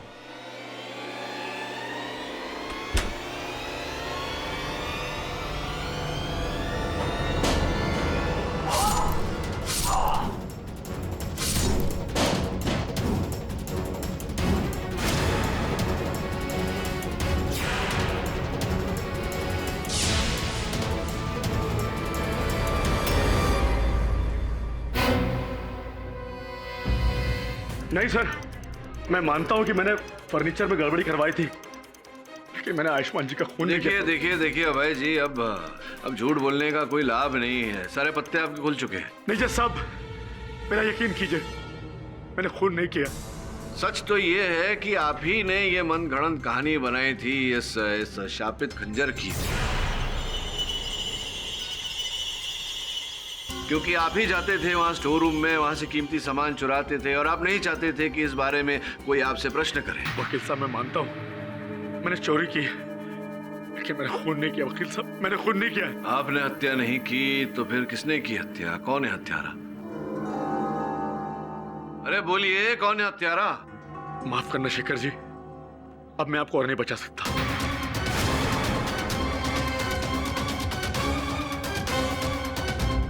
जो मैंने चोरी की वो शेखर साहब के कहने पे की, मैंने अपने मतलब के लिए नहीं किया। फर्नीचर में गड़बड़ी की वो भी इनके कहने पे की। वकील साहब, ये क्या कह रहे हो अबे? अपने पाप का बोझ मेरे सर पर क्यों डाल रहे हो? आइए, आपके पाप का बोझ जरा हल्का कर देता हूं। शेखर जी, चीफ आर्कियोलॉजिस्ट और धर्मवीर जी के घनिष्ठ मित्र, अपने मित्र को बचाने के लिए आप अपना अपराध नहीं मानेंगे, जुर्म कबूल नहीं करेंगे? मैंने कोई गुनाह नहीं किया।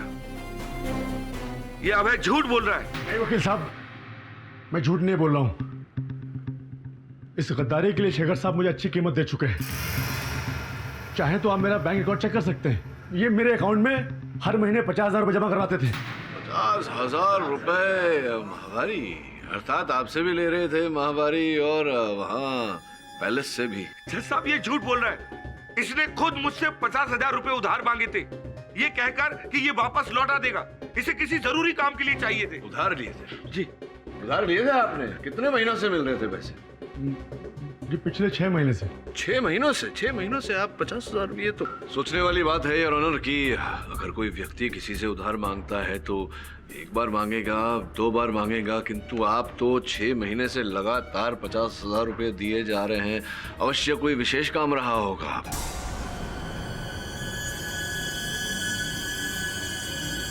जज साहब, जिंदगी ने हमेशा से ही मेरे साथ अन्याय किया है, कभी भी मेरे साथ न्याय नहीं किया।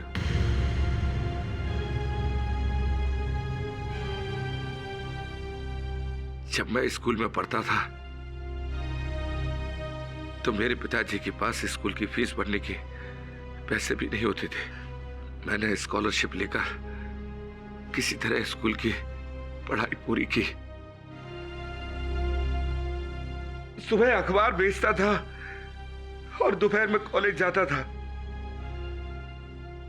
जब मुझे पहली नौकरी मिली तो मैंने सोचा कि शायद मेरे भी सुनहरे दिन आएंगे, मेरी जिंदगी भी खुशियों से भर जाएगी। मुझे बहुत अच्छा लगा था जैसा, लेकिन मुझे क्या पता था कि तकदीर ने मेरी किस्मत में सिर्फ और सिर्फ अंधेरे लिखे हैं। काबिलियत मेरी, मेहनत मेरी, और उसका फायदा हुआ किसी और को। हाँ जैसा आयुष्मान को। और बस देखते ही देखते यूं चुटकियों में आयुष्मान को इस म्यूजियम प्रोजेक्ट का प्रोजेक्ट ऑफिसर आयुष्मान को बनाएगा। मैं खड़ा देखता रहा, अपने ही सामने किसी और को अपना हक छीनते हुए मैं देखता रह गया जज साहब, मैं देखता रह गया और मैं कुछ भी न कर सका। शांत हो जाइए, शांत हो जाइए। इस देश में, भारतवर्ष में लाखों करोड़ों लोग ऐसे हैं जिनके लिए हर दिन, प्रतिदिन, प्रतिपल संघर्ष होता है। आपकी तरह वो हत्या करने पर उतारू नहीं होते। मेरा खून करने का इरादा नहीं था। मैं तो आयुष्मान के घर किसी भी तरह घुसकर वो महल के कागजात लेने गया था ताकि मैं 420 करके महल के कुछ हिस्से को प्राइवेट बिल्डर को बेच सकूं और मुझे मेरा हक मिल जाएगा और आयुष्मान के दामन पर दाग लग जाएगा। इसलिए गया था मैं। तो कागज चुरा के चले जाते, भैया की जान क्यों ली? मैंने तुम्हारे भाई को नहीं मारा, मैं तो वहां गया ही नहीं था। हाँ जज साहब, मैं वहां नहीं गया। झूठ बोल रहे हैं आप शेखर जी। उस दिन आप ही आयुष्मान के घर गए थे।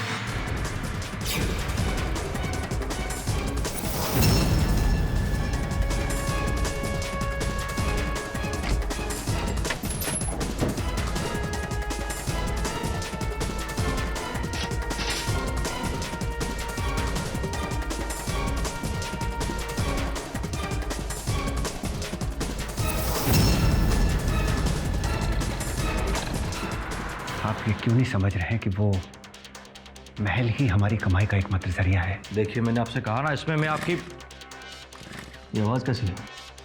कोई अंदर है क्या? जी नहीं, मैं देख कर आता हूँ।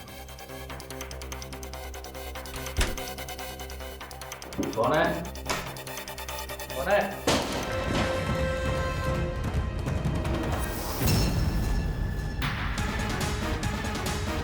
नहीं, ये झूठ है जज साहब। मैं उस दिन आयुष्मान के घर नहीं गया। मेरे साले की तबीयत अचानक खराब हो गई थी, मैं उसे लेकर हॉस्पिटल गया था। अच्छा, कौन से अस्पताल? Good health hospital. आप चाहे तो डॉक्टर से पूछ सकते हैं। मैं सारी रात वहीं पर था। ये भी तो हो सकता है कि आपने डॉक्टर को भी रुपए दिए हो झूठ बोलने के लिए, आपके पक्ष में गवाही देने के लिए। नहीं नहीं, ऐसा बिल्कुल भी नहीं है। आप चाहे तो वो हॉस्पिटल की सीसीटीवी फुटेज मंगा के देख सकते हैं। मैं सारी रात वहीं था। चलिए सीसीटीवी कैमरा का फुटेज भी मंगा लेंगे। ये मान लेते हैं एक क्षण के लिए कि आप सच बोल रहे हैं, तो अब आपके अतिरिक्त तो एक ही व्यक्ति जानता था उस अलमारी के अंदर जो जगह, जो स्थान बनाई गई थी किसी के छिपने के लिए, वो अभय जी। देखिए शेखर जी, ये बहुत गलत बात है। आप खुद को बचाने के लिए मेरी बलि दे रहे हैं। कैसी बलि? किसकी बलि? अरे तुम अदालत को साफ साफ बता क्यों नहीं देते कि मैं वहां नहीं था? आप आए थे उस दिन और अलमारी में आपके बैठने से अलमारी इतनी भारी हो गई थी कि मुझे कई मजदूर बनाने पड़े थे। अब है, तुम झूठ मत बोलो। मैंने तुम्हें उस दिन फोन भी किया था ये बताने के लिए कि मैं नहीं आ सकता। प्लान कैंसिल हो चुका है। मुझे आपका कोई भी फोन नहीं आया था। केडी साहब, आप चाहे तो मेरे कॉल रिकॉर्ड चेक करा सकते हैं। हाँ, क्योंकि मैंने तुम्हें फोन किया था।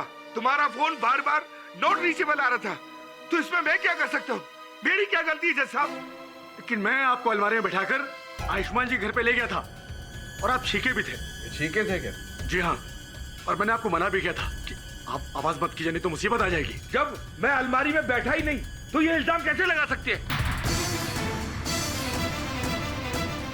मेरी बात का यकीन कीजिए, मैं सारी रात वहीं था। आप चाहें तो वहां का रिकॉर्ड देख सकते हैं। दूध का दूध, पानी का पानी हो जाएगा। अभय जी, आपने इन्हें वहां अलमारी के अंदर घुसते हुए देखा था? जी नहीं सर, एक्चुअली हमारा ये प्लान था कि मैं शेखर जी की गली में टेम्पो रुकवाऊंगा।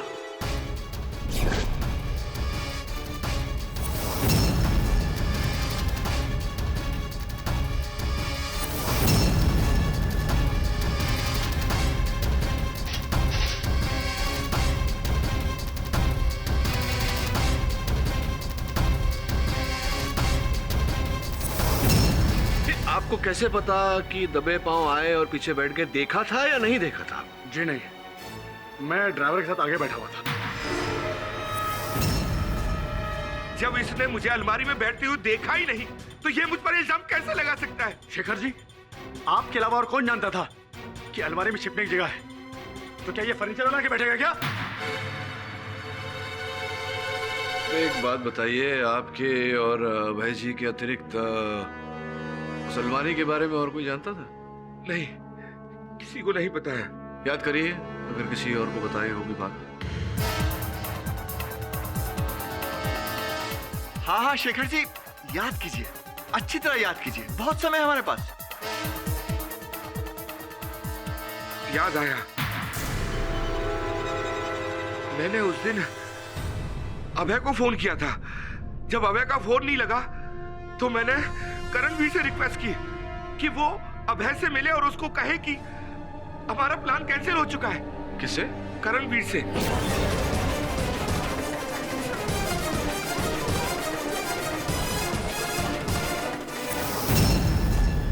मैं सोच ही रहा था करणवीर साहब के आपका नंबर कब आया। आ गया, कृपया कष्ट करेंगे। शेखर जी का संदेशा आपने दे दिया था, अभय जी को बोल दिया था ना, जो आपको फोन पर बोला गया था? नहीं सर, अब शेखर जी का ऐसा कोई फोन नहीं आया था मुझे। क्या बात कर रहे हो? करणवीर, आप भी मुझे फंसाना चाहते हैं? शेखर जी, मैं आपको क्यों फंसाऊंगा? मैं तो वही बता रहा हूं जो सच है। मैंने आपको उस दिन फोन किया था और संदेश भी दिया था ना। ये क्या चल रहा है? फोन किया था, फोन आया था, क्या हुआ था क्या नहीं हुआ था, ये तो अब नई तकनीक है। आपके मोबाइल फोन में तो कॉल लॉग तो होगा ही। और ऑनर, आपकी अनुमति हो तो इनका फोन जरा मैं देख लूं। इजाजत है।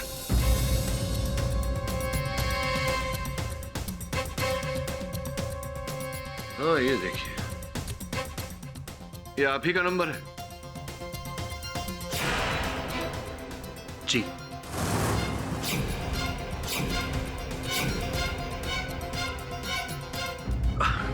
हाँ, वो एक्चुअली मैं आपको बताना भूल गया था। पता नहीं, मैं आजकल बहुत कुछ भूल जाता हूँ। पता नहीं क्या हो गया मेरी याददाश्त को। एक्चुअली इसीलिए मैं अभय को भी बताना भूल गया। सॉरी अभय, सॉरी शेखर जी। कहीं ऐसा तो नहीं कि आप ही वहाँ अंदर अलमारी के अंदर? क्या कह रहे हैं आप? कौन सी अलमारी? शेखर ने मुझे किसी भी अलमारी के बारे में नहीं बताया। उसने मुझे सिर्फ इतना कहा था कि प्लान कैंसिल। अब क्या प्लान था वो तो मुझे नहीं पता। हाँ, और इनको प्लान के बारे में कैसे पता होगा? प्लान तो सिर्फ धर्मवीर को ही पता होगा, या तो अभय के थ्रू या फिर शेखर के थ्रू।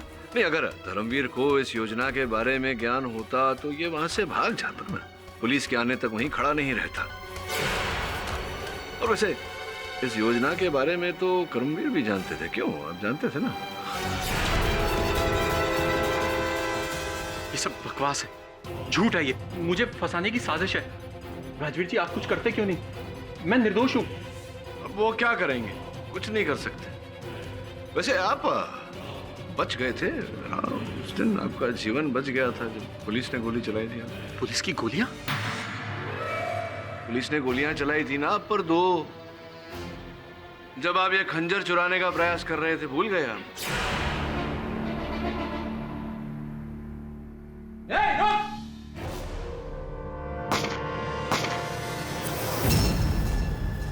मैं करूंगा चोरी, और वो भी पुलिस स्टेशन से। सर, मुझे किसी पागल कुत्ते ने नहीं काटा। नहीं, पागल कुत्ते ने नहीं काटा है आपको। आप बड़े चतुर हैं। आप सबको ये आभास देने का प्रयास कर रहे थे कि कोई चुड़ैल है, कोई भूत प्रेत है जो खंजर चुराने का प्रयास कर रहा है। तो हो सकता है ये काम किसी भूत प्रेत या आत्मा ने किया। कैसे हो सकता है? क्योंकि भूत प्रेत इत्यादि तो बुलेट प्रूफ जैकेट तो पहनते नहीं। Bullet proof jacket? जी, इन्होंने पहना था जब पुलिस ने इन पर गोली चलाई थी। नहीं जज साहब, ये बिल्कुल झूठ है। मेरे पास कोई भी बुलेट प्रूफ जैकेट है ही नहीं। हाँ, नहीं है आपके पास, मतलब था। अब वो जैकेट हमारे पास। योर ऑनर, इनके बारे में मैं अदालत को कुछ बताना चाहूंगा। ये राजनीति में पूरी तरह से घुसे हुए हैं। पिछले असेंबली के चुनाव में इन पर जानलेवा हमला भी हुआ था। इन्हें जान से मार देने की धमकियां मिली थी, और ये महल से बाहर बिना बुलेट प्रूफ जैकेट पहने निकलते ही नहीं। वो जैकेट योर ऑनर अभी आपकी आगे हो तो मंगवाओ। इजाजत है। वरुण, योर ऑनर, ये रही वो बुलेट प्रूफ जैकेट और ये रिपोर्ट।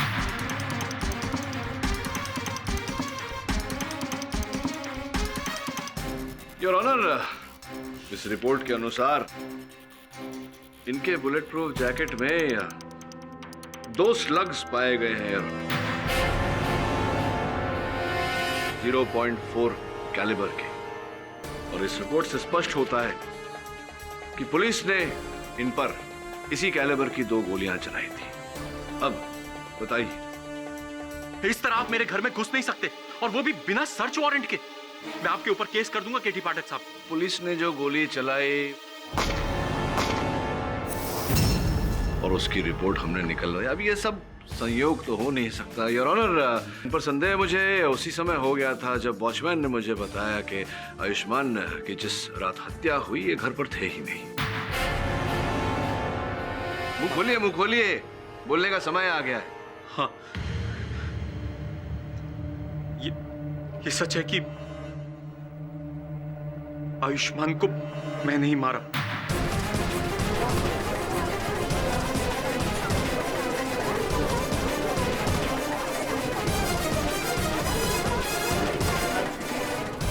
ऑर्डर। क्योंकि आयुष्मान को सिर्फ और सिर्फ अपनी सरकारी चाकरी से मतलब था। हमारे पूर्वजों की हवेली, उनकी आन बान और शान का महत्व नहीं समझ रहा था वो। हमारा खानदानी खून खोल उठा और मैंने हमेशा हमेशा के लिए उसे गहरी नींद सुला दिया।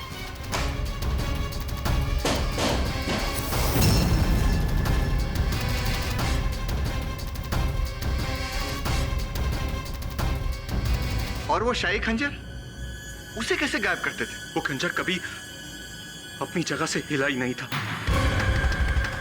वो तो केवल आंखों का धोखा था। मैंने एक ऐसे ग्लास कवर का इंतजाम किया जिस पर खंजर के खाली स्टैंड वाली 3D तस्वीर हो।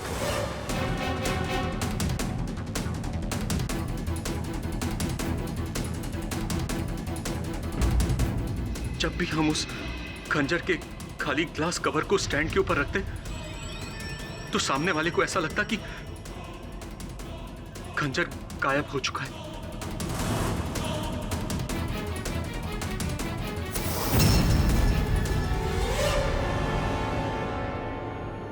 जबकि खंजर योर ऑनर वही था 3D खबर के नीचे। खून आपने किया करणवीर, और इल्जाम हमारे ऊपर। आप अब तक चुप क्यों थे? भैया मेरा यकीन कीजिए, मुझे अंदाजा ही नहीं था कि आयुष्मान का छोटा भाई अंशुमन उस समय उनसे मिलने आने वाला है और आप भी वहां पर मौजूद होंगे। हमें नहीं पता था भैया कि हमारी इस छोटी सी भूल का इतना बड़ा नतीजा होगा और आप फंस जाएंगे। भूल नहीं, अपराध किया है आपने। इस अपराध का दंड इस अदालत में न्यायाधीश महोदय तो दे देंगे, पर आपका क्या होगा पता नहीं। एक बात बताऊं करणवीर, आज मुझे ये सोचकर बहुत शर्म आ रही है कि आप मेरे छोटे भाई हो। मैंने जो भी किया यही सोच के किया कि परिवार की इज्जत और मर्यादा इसी में। परिवार की इज्जत और भाई की जिंदगी का कुछ भी नहीं। Defence rest your honour. तमाम सबूतों और गवाहों को मद्देनजर रखते हुए अदालत इस नतीजे पर पहुंची है कि धर्मवीर सिंह जी बेगुनाह हैं। उन्हें सारे आरोपों से बाइज्जत बरी किया जाता है,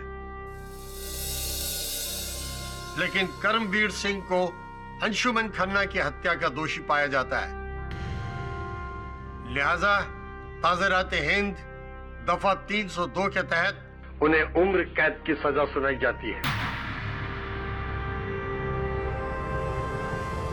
to be hanged till death. The case is closed.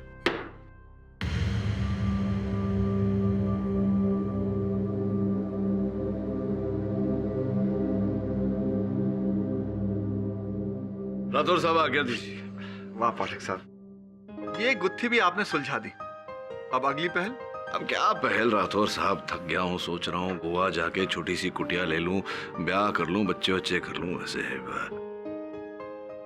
आपका तो जुकाम ठीक हो गया? अरे हाँ, क्या बात है।